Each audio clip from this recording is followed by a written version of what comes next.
T'Chuk stays hot as the Panthers get their first ever Stanley Cup final win. Is Elly Cruz the new face of baseball? We've got another Toronto Blue Jay pitcher in some trouble. Is the Yankees Red Sox rivalry dead? More free agency news, Champions League final tomorrow. Let's get into the crossover.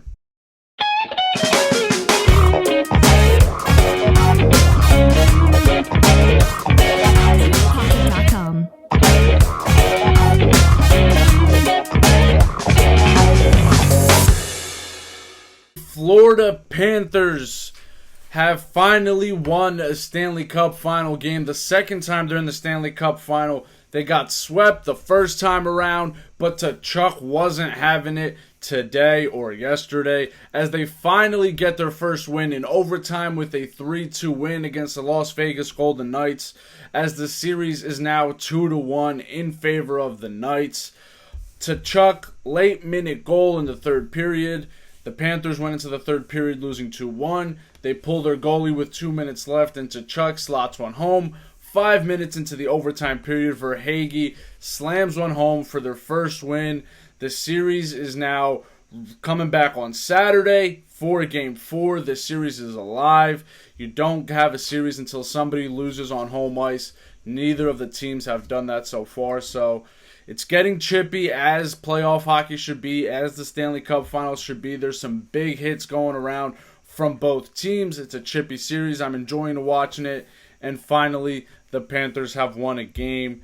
Now, going on to a man that seems like he's just on the podcast every single day, Elly Cruz keeps cruising. He is now the second player since 1901 to have a single, a double, a triple, a home run, and a stolen base within his first 3 games. He can do it all. His home to third time on that triple was 10.83 seconds, fastest recorded in the MLB this season. He's just absolutely going crazy, showing that he can do it all. He's got the speed, he's got everything, and if this story wasn't good enough, recently a 2-year-old patient named Elly, who came from Tennessee to the Cincinnati Children's Hospital to get treatment, went to a Reds game, and the whole crowd started chanting Elly, Elly, Elly for Elly Cruz, and the little girl thought that they were all chanting for her, so super good story all around there.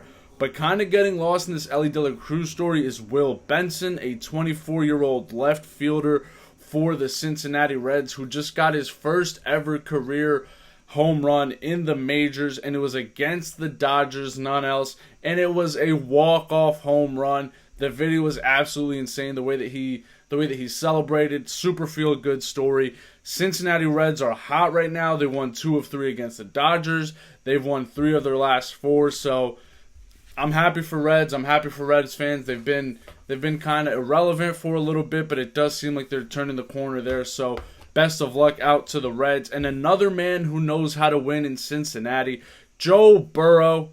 Joe Burrow went to the Reds game and he was taking BP before the game, looking like an absolute unit and just destroying baseball, sending them all over the park, and keeping it with the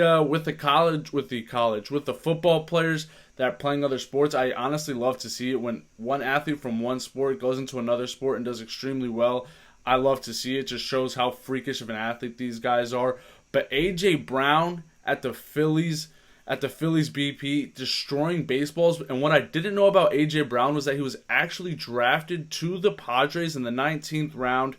And when he went to Ole Miss to play football, he wanted to play baseball as well. But being that he had been drafted by the Padres and had signed with the Padres, he wasn't allowed to play baseball for Ole Miss. And I didn't know this. I don't think many people know this. He actually did play some games for the Padres in the minors where he hit 2 home runs. But he looked good at BP, man. A.J. Brown could have had a future in baseball. Chose football, worked out pretty good for him. But A.J. Brown destroying baseballs. Jalen Hurts was there as well, also looking very good at the plate. But I didn't know this about A.J. Brown, drafted in the 19th round to the Padres. And speaking of wanting to play baseball but not being allowed to play baseball, this is kind of a more little serious story. Anthony Bass, pitcher for the Toronto Blue Jays, was just DFA'd before Toronto's Pride weekend.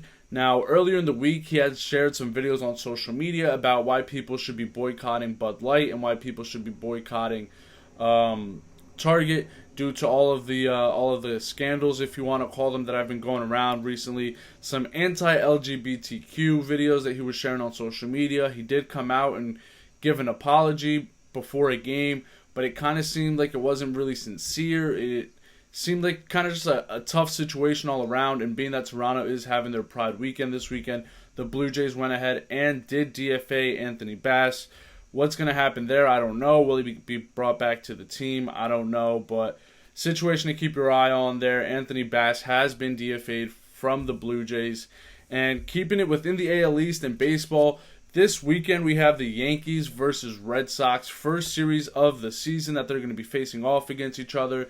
And personally, as a Yankee fan, some of my core memories of watching baseball growing up were these Yankee-Red Sox games, all the hype around them, all the fights.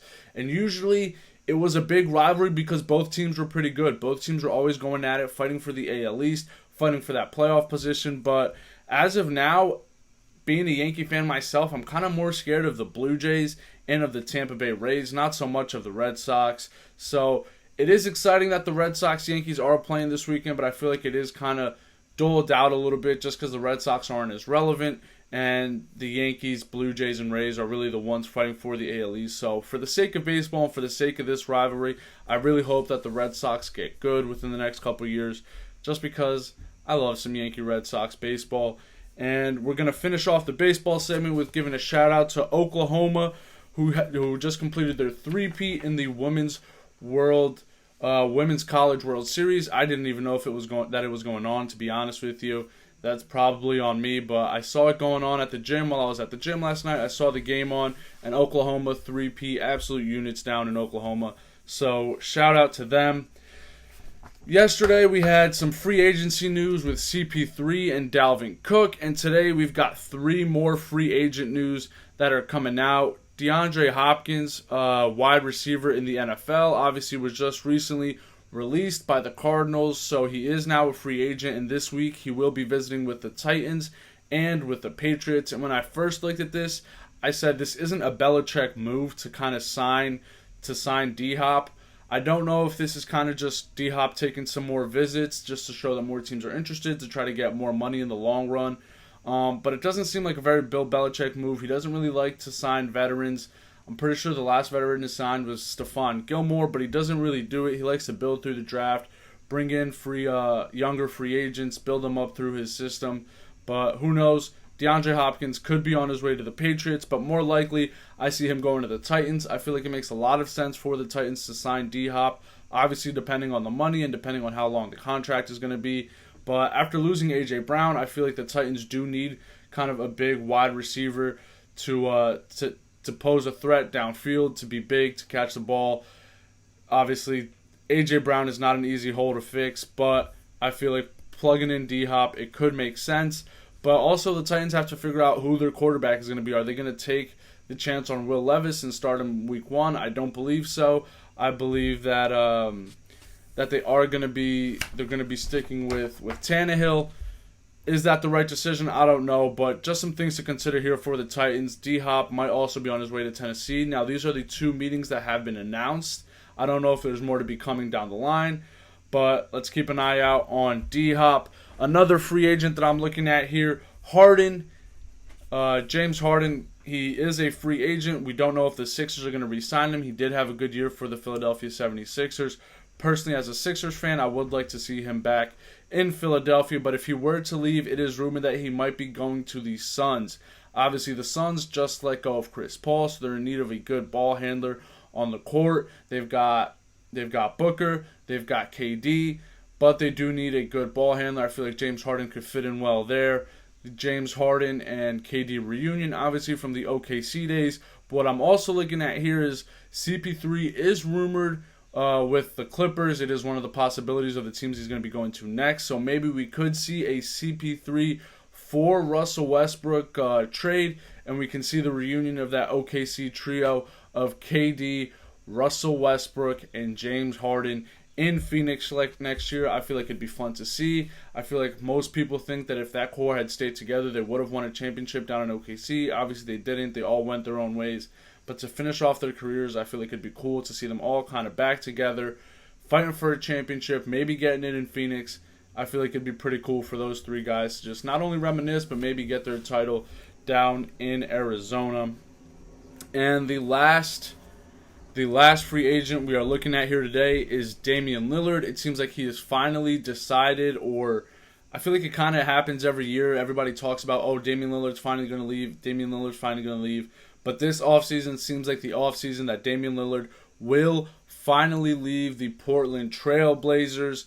On a recent podcast, he was presented with all kind of the rumors going around: Celtics, Clippers, Lakers, Nets, Heat. I actually don't think that they mentioned the Lakers in one of those possibilities. And he said that he would love to join the Nets and the Heat. He says that he's great friends with Mikal Bridges. I feel like he'd be a good veteran leadership in that young team. So I could see him going to the Nets. But he also mentioned the Heat and how much he loves Bam Adebayo. And I think that this marriage between the Heat and Damian Lillard would be absolutely perfect.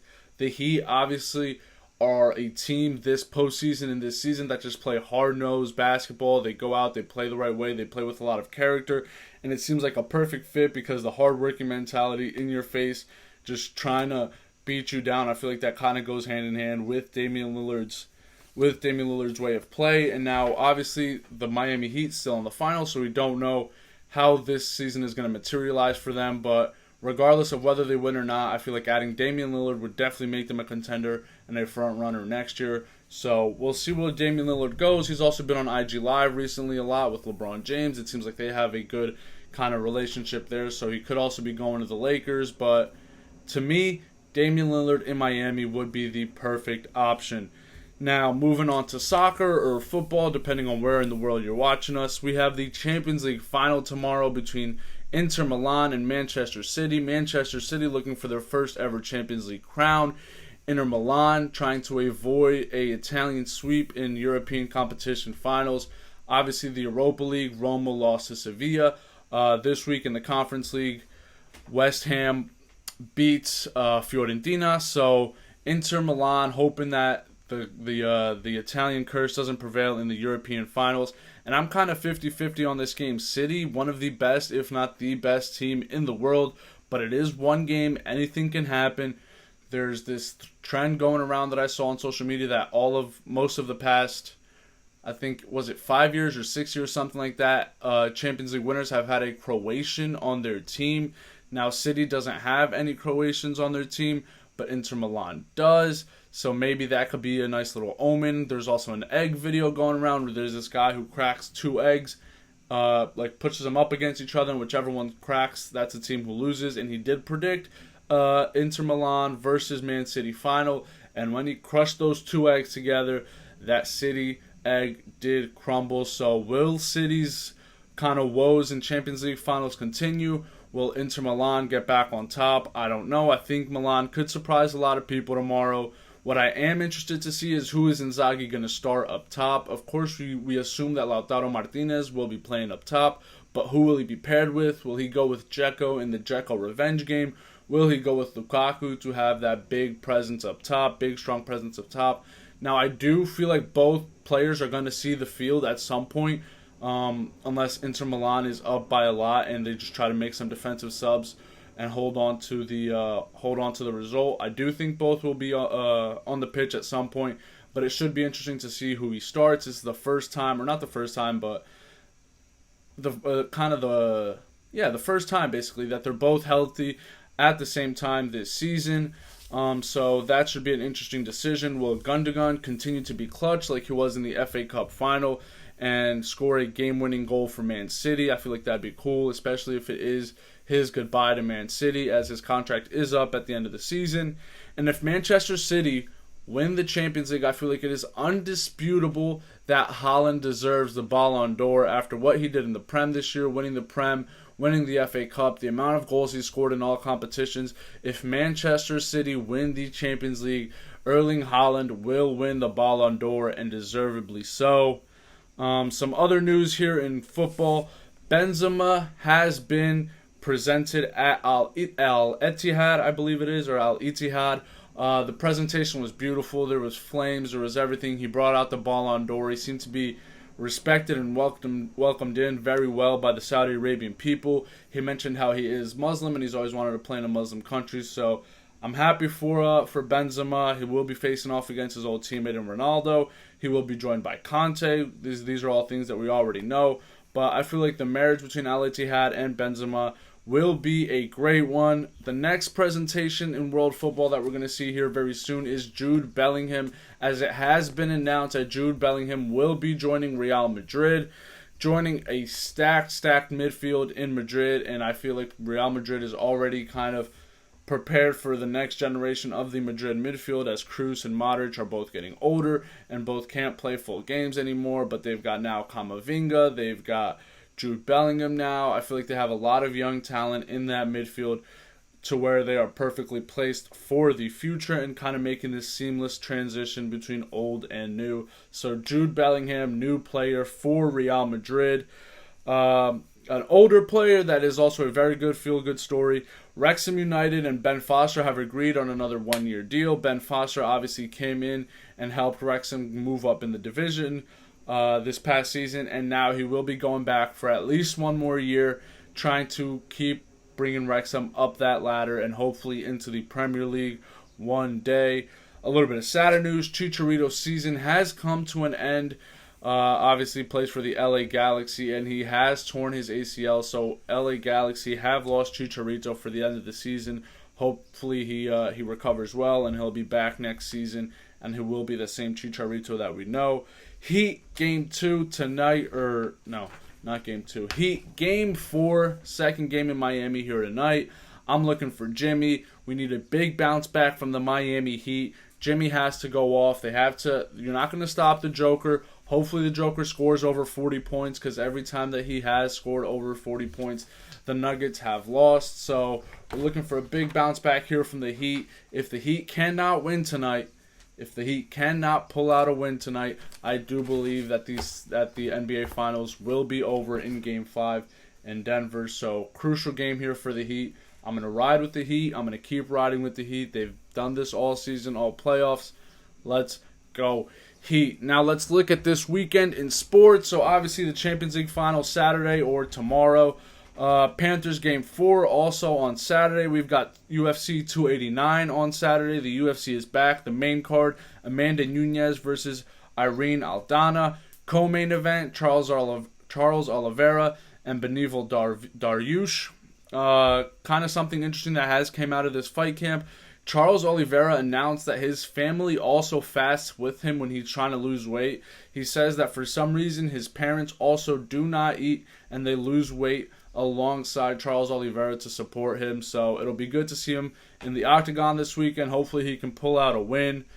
Going on to golf, we've got the RBC Canadian Open. Rory McIlroy looking to defend his trophy from last year. And Rory McIlroy today, actually in a press conference, he came out and said that he feels like a sacrificial lamb, obviously with this whole situation of Live Golf and the PGA and the merger.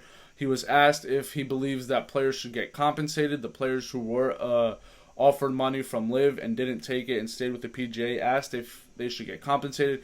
He said that he believes he should. He says, whoa, I was never offered money. He made that very clear. He believes that the players should be compensated. How? He doesn't know. He said that he feels like a sacrificial lamb for putting himself out there and kind of defending the PGA versus Live. He said that taking himself out of the equation, he believes that the Live and PGA merger is good for golf as a whole. So we'll see what happens with him. We'll see how he does this weekend at the RBC Canadian Open. And then we've also got some tennis, the French Open. Nadal obviously won last year. He's won 5 out of 6, but Djokovic is the favorite for this weekend. So hopefully he can pull that one out. We've obviously also got a full slate of MLS games, which I'll be covering on MLS Monday. So come back Monday for that video where I'll go over everything that happened this weekend in the MLS. I'll probably be back tomorrow with another video just going over the Heat and the Champions League Final once I have watched that. And I hope you guys enjoy your weekend. Whole lot of sports going on. Obviously NFL, NBA coming, or I said NFL. NBA, NHL coming to an end here. the soccer season comes to an end tomorrow with the Champions League, but we'll be covering the MLS, the MLB. We'll be keeping up with free agents, so kind of a little bit of a lull period. The MLB is going to carry us through the summer. We'll have a lot of golf to talk about, a lot of tennis to talk about. If you haven't done so already, subscribe, hit that like button. I appreciate every single one of you guys, and this has been The Crossover.